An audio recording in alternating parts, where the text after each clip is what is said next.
Hi, James Blackwell's JB Commercial Finance here. The future of business lending, crikey, that's a hell of a topic, and that's something which there's an awful lot of uncertainty about. If we go back 10 years when I was working at the High Street Bank as a commercial corporate manager, realistically there weren't a huge amount of options available for a client. You went to one of the banks if you wanted to borrow money. There are a few challenger banks out there as well, generally focused on the property side of things, but your options weren't enormous. You go to a broker, like myself is now, and in all honesty, you probably only had 10, 12 options to work with. And when it came to unsecured lending, it was even less than that. It was basically the banks or some kind of factoring facility. Now the world's changed an awful lot since then, and there's an awful lot more lenders about. Now this has been caused by the banks declining their interest in the SME marketplace, especially around property, and by the rise of peer-to-peer. So there are peer-to-peer lenders out there who advertise on television and radio and Facebook very aggressively, and there's several others as well. It's a very large and growing part of the marketplace. But is it sustainable, and is it the future of lending? Now, the largest lender on the peer-to-peer platform is the Funding Circle. They've been incredibly well backed, incredibly well supported, and I think they've done something like 80,000 loans now. It's a ridiculous amount of business for someone who's grown so quickly, and they're floated on the stock exchange and all that stuff, and it's great.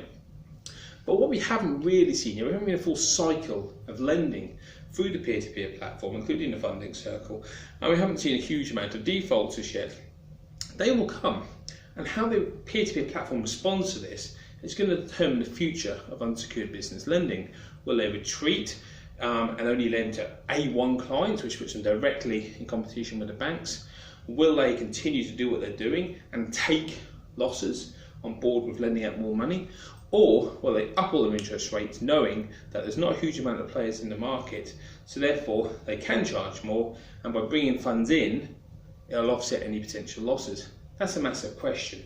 But there are 2 or 3 other lenders out there as well who are very similar to the Funding Circle and who are steadily growing. And that's going to provide more competition in that marketplace, as well as the banks also starting to dip their toe a little bit in the unsecured marketplace.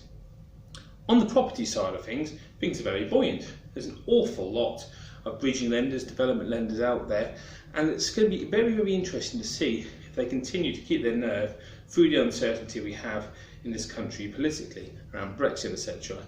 Carney, the Bank of England chairman, has come out and he said, Governor of the Bank of England has come out and said that he believes there's a 33% chance for a recession post-Brexit. To be brutally honest, he knows as much as you or I, but in the event of a recession, it'd be interesting to see how many of these smaller peer-to-peer lenders do stop trading and see if they are so aggressive in trying to get their money out in the marketplace with guys like me.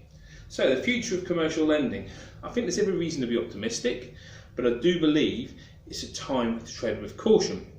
I think if you are thinking of funding a purchase now, be it an asset, be it a property, be it a working capital expansion, now is a good time to do it, because in 6 months' time the landscape could be very different. Of course, I would say that I'm a commercial broker. That's my genuine feelings at this moment in time. There's a lot of funds out there, there's a lot of good deals to be achieved by guys like me, for guys like you. You just need to press the buttons and get things moving. My name is James Blackwells. I hope it's been helpful. I'll see you soon.